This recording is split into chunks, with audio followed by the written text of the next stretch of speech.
Cara. Oh. Sino lajako ta?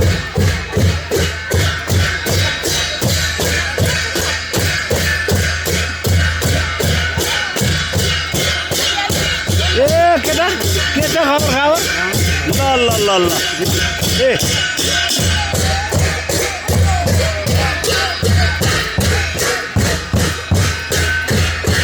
ल नमस्कार है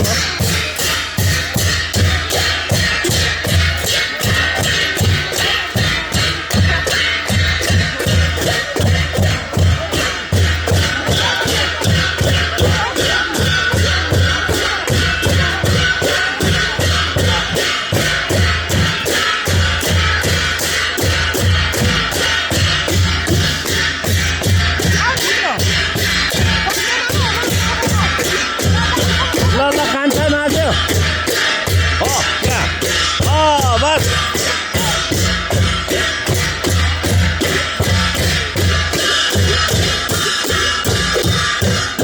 ल किन ननाचेको तिमीहरू नाच नाच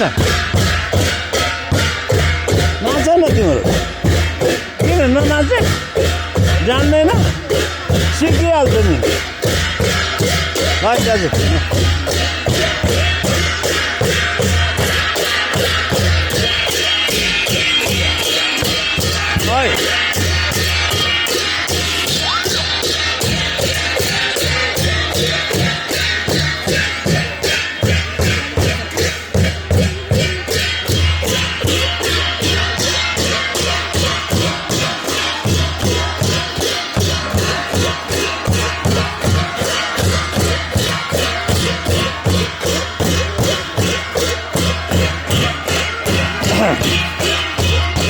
यो अहिले अब हाम्रो चाहिँ भूमि पूजामा जाने भूमि पूजाको थानमा जाने बेला हुँदैछ र यहाँ हामी हाम्रो नाच्ने कार्यक्रम चलिरहेछ। यो चाहिँ दुईटा टोली टिपुचु र हम्रुचुको टोली यता माथिबाट झरेर यहाँ नाचेर यहाँ भित्र पितृ पूजा गरेर तलतिर झरेर अनि राईचुहरूको टोलीसँग मिसिएर 6वटा पगरी भएर अनि भूमि थानमा जाने चलन छ र भूमि थानमा गएर भूमि पूजा गर्ने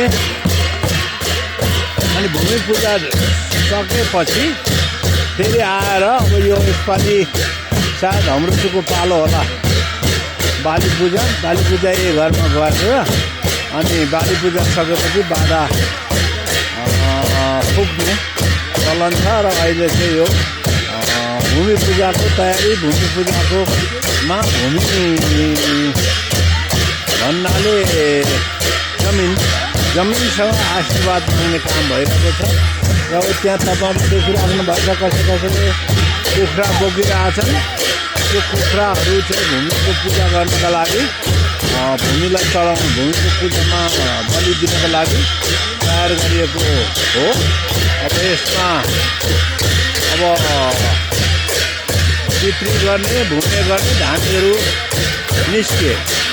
अब हम्रुचुको धामी सबैभन्दा अगाडि दुईजना, त्यस पछाडि जिपुचुको धामी आइराख्नु भएको छ र उहाँहरूले अब नाच्नेहरूको शिर उभाउँदै हुनुहुन्छ र त्यो सेउलीको शिर उभाउनुभयो, ढोल झ्याम्टाको शिर उभाउनुभयो र अब यस पछाडि चाहिँ अब यहाँबाट बाटो लाग्ने काम हो। अब भाला बोकेर धामी अगाडि लागेपछि धामीलाई ढोल झ्याम्टावालाले पछ्याउनु पर्ने चलन छ। ल अब तलतिर झर्ने ल यो बोक्नु पऱ्यो नि जेठा हजुर को छ है खै लाइटो बोक्नेहरू त्यो थुन्से देखिरहनु पर्छ। त्यो थुन्सेलाई लाइटो भन्छ।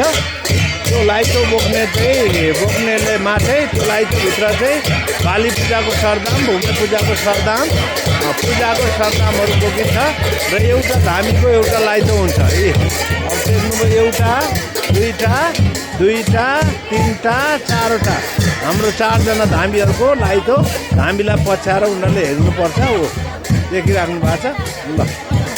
ल